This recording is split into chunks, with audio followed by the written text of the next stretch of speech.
अहाना ने अर्जुन को साफ साफ कहा, तुम जाकर मेरे बॉस से माफी मांगोगे, तभी मैं इस घर में रहूंगी, वरना मैं हमेशा के लिए यह घर छोड़कर चली जाऊंगी।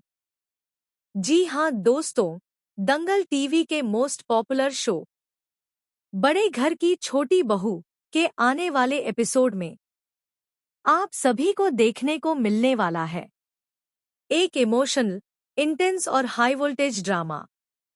कहानी की शुरुआत वहीं से होती है।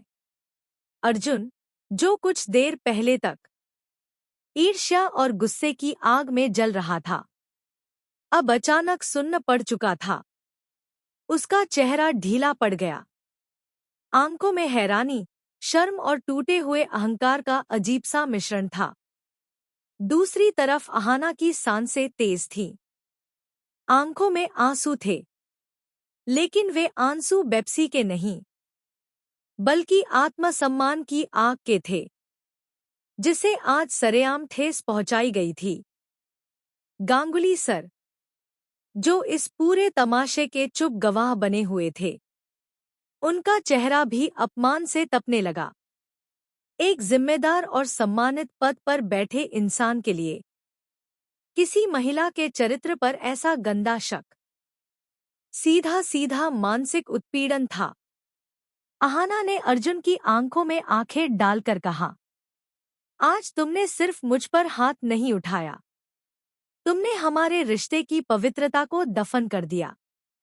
तुम्हें लगा कि तुम सड़क पर खड़े होकर मेरे चरित्र पर कीचड़ उछालोगे, मेरे बॉस के साथ मेरे रिश्ते को कलंकित करोगे, और मैं तुम्हारी इस सोच का बोझ चुपचाप सहती रहूंगी। कमरे में सन्नाटा छा गया। तभी गांगुली सर आगे बढ़े और अर्जुन की छोटी सोच पर करारा प्रहार किया।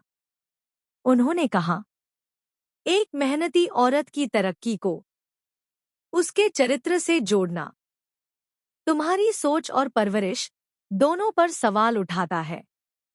उन्होंने साफ बताया कि गाड़ी खराब थी, समय कम था, प्रेजेंटेशन जरूरी था, इसलिए अहाना उनके साथ गई और सब कुछ पूरी तरह प्रोफेशनल था।